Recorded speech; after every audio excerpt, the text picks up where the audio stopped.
and make the gloves and make everything that I use for the birds. That's part of the art of falconry. And this is the glove that I make. And this is the glove I generally use for my eagles. The glove is made out of elk skin. It's very soft.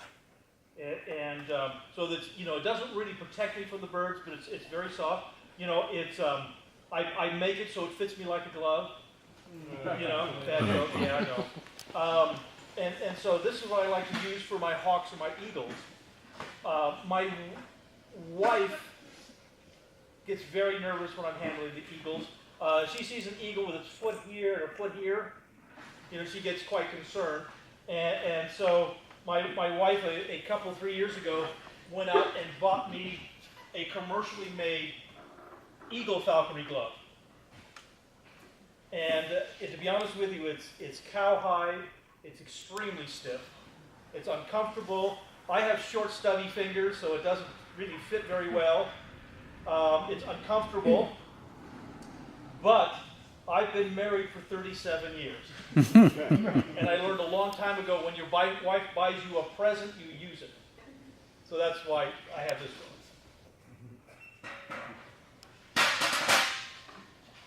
Hey, old man. Oh. Turn around.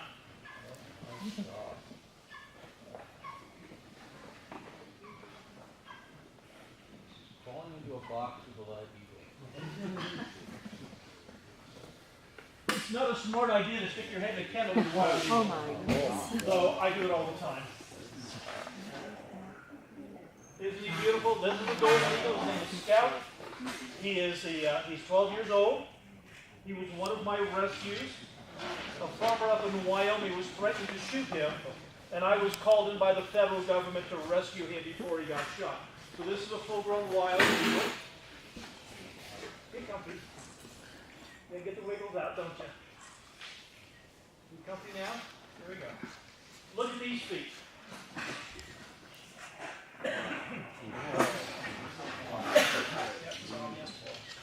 600 pounds per square inch of crushing power on those feet.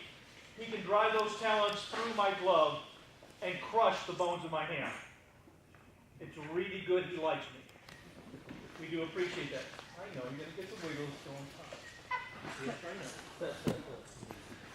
My eagle has over 7,000 feathers. All 7,000 feathers weigh less than 2 pounds. So they're very, very light. And of course, the bones of birds, their bones are hollow. So his entire skeletal structure is, again, less than 2 pounds.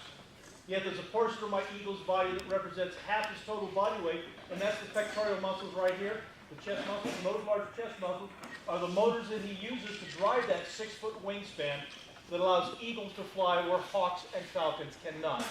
As I said earlier, eagles have been spotted at altitudes of greater than 13,000 feet. And this eagle can comfortably soar in a 40-mile-an-hour wind, which would ground a hawk or a falcon. The eyesight of an eagle is legendary. Here's a 7-pound creature. He weighs 7 pounds. Here's a 7-pound creature with eyes larger than yours.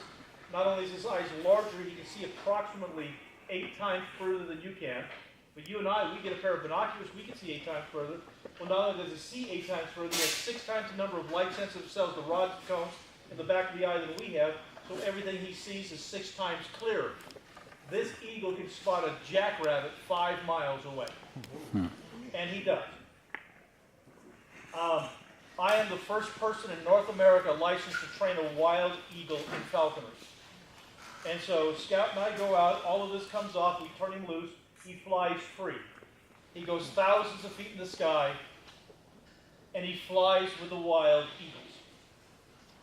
And out north of Cedar City, out on the ledges, I look up and I see 2 or 3 eagles soaring the ledges together, and I always have to wonder what they're talking about.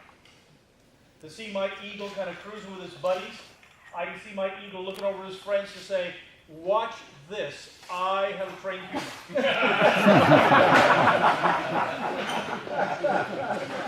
All I have to do is drift out over that guy's head, and he'll run out to the desert with a stick, hitting bushes, flushing out rabbits for me to catch.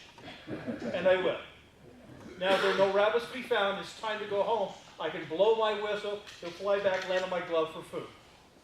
Or I have his toy, his lure. It's a leather sack. You tie food onto it, and I can blow my whistle, throw his toy out on the ground, and my eagle will go into a wonderful dive. Headlong, vertical, 145 miles an hour, and he will kill the leather sack, which is convenient. One day my eagle got a little confused. 1,000 feet in the sky, no rabbits to be found. It was time to go home. So I blew my whistle, threw his lure out of the ground, and my eagle went into a wonderful dive. Headlong, vertical, 145 miles an hour. It was impressive. But it became apparent very quickly he wasn't going for the lure. He was coming for my arm. When I woke up, I was 6 feet back, laying face down in the dirt, with my eagle standing next to me, looking down at me to say, "Why are you laying there?"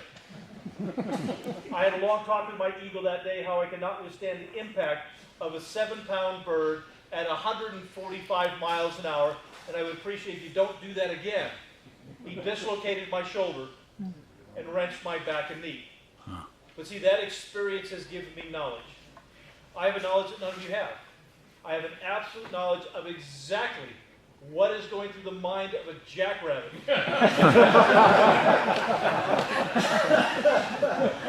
don't recommend it.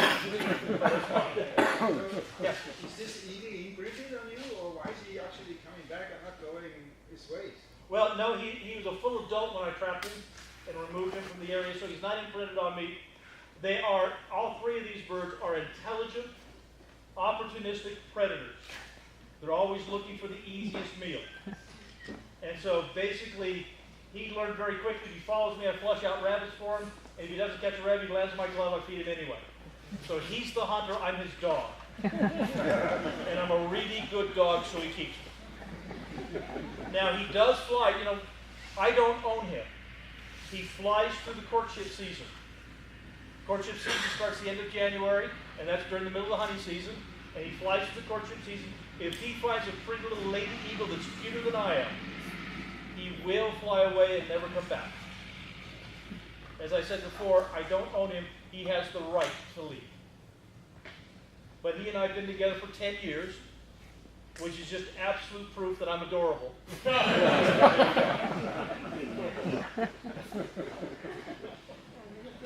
How many eggs have you laid?